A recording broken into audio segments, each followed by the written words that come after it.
Hi weavers, ఈరోజు మనము MS office ఎక్సెల్లో ఇక్కడ ఒక చిన్న టేబుల్ అనేది నేను క్రియేట్ చేశాను. ఈ టేబుల్లో సమ్మిఫ్ ఫార్ములా గురించి మనం ఈరోజు నేర్చుకుందాము.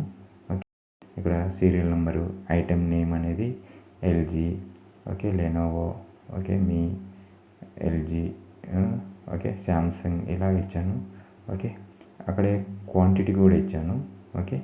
ఎల్జీలో మనకి ఎల్జీకి సంబంధించిన క్వాంటిటీ, టోటల్ క్వాంటిటీ అనేది రావాలి. అలాగే లెనోవో, శాంసంగ్, హెచ్పి, మీ ఇలాగ మనకు ఒక్కొక్క ఐటమ్స్ యొక్క టోటల్ రావాలి అనుకోండి మనకి. అప్పుడు మనము క్వాంటిటీ నుంచి సెలెక్ట్ చేసుకొని క్వాంటిటీలో ఉన్న వాల్యూస్ అన్నీ టోటల్ చేసేలాగా మనము ఇక్కడ సమ్మిఫ్ ఫార్ములాను యూజ్ చేస్తామండి. ఇక్కడ సమ్మిఫ్ ఫార్ములాను యూజ్ చేసేటప్పుడు మనము దీంట్లో స్టార్ అనేది యూజ్ చేస్తాము, యాస్టరిస్క్ అనమాట. ఈ స్టార్ ఎందుకు యూజ్ చేస్తామంటే match any sequence of character అనమాట. మనకి క్యారెక్టర్స్ ఉన్నాయి కదా, ఆ క్యారెక్టర్లో ఉన్న సీక్వెన్స్ని మ్యాచ్ చేయడం కోసము స్టార్ అనేది యూజ్ చేస్తాము. ఎల్జీలో సమ్ రావాలి అనుకోండి, ఈక్వల్ టు సమ్మిఫ్ రేంజ్ ఎక్కడి నుంచి ఐటెం నేమ్స్ ఎక్కడ ఉన్నాయో ఆ రేంజ్ని మనం సెలెక్ట్ చేసి కామా డబుల్ కొటేషన్లో LG star double quotation comma sum range అంటే ఏది సమ్ చేయాలి మనకి, ఇక్కడ క్వాంటిటీ అనేది సమ్ చేయాలి. కాబట్టి క్వాంటిటీ యొక్క రేంజ్ని మనము సెలెక్ట్ చేస్తాము. చేసిన తర్వాత క్లోజ్డ్ బ్రాకెట్ ఓపెన్ చేసి క్లోజ్డ్ బ్రాకెట్ క్లోజ్ చేసి ఎంటర్ క్లిక్ చేస్తే మనకు ఎల్జీ యొక్క టోటల్ క్వాంటిటీ అనేది మనకి రిజల్ట్ అనేది ఇక్కడ వచ్చేస్తుంది. ఇక్కడ ఒకటి ఏంటంటే మనకి స్టార్ను వాడాం మనం. ఇక్కడ స్టార్ అనేది ఎందుకు యూజ్ అంటే match any sequence of the character అనమాట. అంటే మన ఐటమ్స్ నేమ్స్లో ఉన్న సీక్వెన్సీని ఎనీ క్యారెక్టర్ను మ్యాచ్ చేయడం కోసం మనము ఎల్జీ అనే క్యారెక్టర్ లేకుంటే శాంసంగ్ అనే క్యారెక్టర్ మ్యాచ్ చేయడం కోసం మనము స్టార్ అనే సింబల్ని మనము ఇక్కడ వాడతాం అనమాట. అలాగే మనము లెనోవో మీ అనేది నేను ఇక్కడ ఎంటర్ చేయాలి. ఇక్కడ equal to sumif open bracket range అంటే మనకి ఐటెం యొక్క రేంజ్ని సెలెక్ట్ చేసి కామా డబుల్ కొటేషన్లో ఏంటి ఇక్కడ Mi star double quotation close comma sum range, ఏది సమ్ చేయాలి మనకి, మీ అనేదాన్ని ఫైండ్ అవుట్ చేయాలి, మీలో ఉన్న క్వాంటిటీని సమ్ చేయాలి. Closing bracket enter. 65 మీ అనేటివి 65 వచ్చాయి క్వాంటిటీ. మీ టీవీస్, నెక్స్ట్ మీ మొబైల్స్, నెక్స్ట్ మీ బర్డ్స్. ఇక్కడ ఏదైనా చేంజ్ చేసామనుకోండి, సపోజ్ లెనోవోలో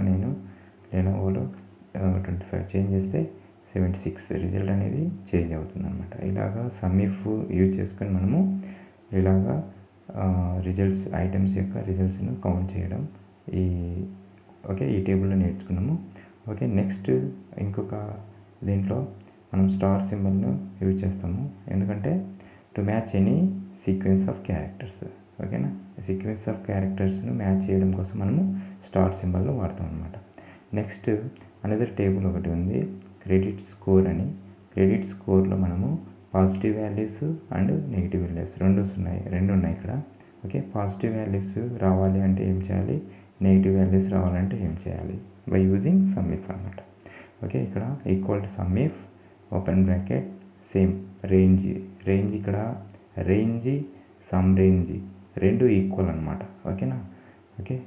రేంజ్ ఇక్కడ 2 ఫార్ములాస్ మనము చూద్దాము. ఇక్కడ సమ్ రేంజ్ వచ్చేసి ఫస్ట్ క్రెడిట్ స్కోర్ రేంజ్ని సెలెక్ట్ చేశాను, కామా డబుల్ కొటేషన్లో 0 కాడికి పెద్దవి, అంటే గ్రేటర్ దాన్ 0 కాడికి పెద్దగా ఉన్నటివి మనకి ప్లస్ వాల్యూస్ అనేవి, positive values. Next sum range కూడా credit score, close bracket enter. ఇట్లా రిజల్ట్ అనేది వస్తుంది. అలా కాకుండా మనము just equal to sumif open bracket range and sum range is equal కాబట్టి ఒకటే రేంజ్ని మనం సెలెక్ట్ చేసి కామా డబుల్ కొటేషన్లో greater than 0 double quotation close double quotation okay close bracket enter okay result అనేది ఇలా వచ్చేస్తుంది. ఇప్పుడు 715 అనేది రిజల్ట్ వచ్చింది. ఏదైనా ఒక వాల్యూ చేంజ్ చేసామనుకోండి ఓకే రిజల్ట్ కూడా చేంజ్ అయిపోతుంది. అలాగే నెగిటివ్ వాల్యూస్ని కూడా మనం ఫైండ్ అవుట్ చేద్దాం. Equal to sumif open bracket range of the cells okay credit score range comma ఇక్కడ మనకి నెగిటివ్ వాల్యూస్ కాబట్టి డబుల్ కొటేషన్లో లెస్ దాన్ 0 కాడికి చిన్న వాల్యూస్ 0 కాడికి చిన్న వాల్యూస్ అంటే నెగిటివ్ వాల్యూస్ అన్నీ మనకి నెగిటివ్గా కన్వర్ట్ అయిపోతున్నాయి అన్నమాట. -160 ఓకే ఇక్కడ ఏదైనా వాల్యూస్ చేంజ్ చేసామనుకోండి మనకి నెగిటివ్ వాల్యూస్ చేంజ్ అయిపోతాయి ఓకేనా. ఇలాగ మనము సమ్ఇఫ్ని యూజ్ చేసుకొని ఎంఎస్ ఎక్సెల్లో మనము ఒక టేబుల్లో అంటే ఇక్కడ చిన్న టేబుల్స్ పెద్ద టేబుల్ తీసుకున్నాం అనుకోండి పెద్ద డేటా ఉన్నది అంటే బిగ్ డేటా ఉన్న టేబుల్స్ తీసుకున్నా కానీ ఇలాగ మనము సమ్ఇఫ్ను యూజ్ చేసి క్యాలిక్యులేషన్ చేయొచ్చు. Okay thank you viewers. Please subscribe our channel.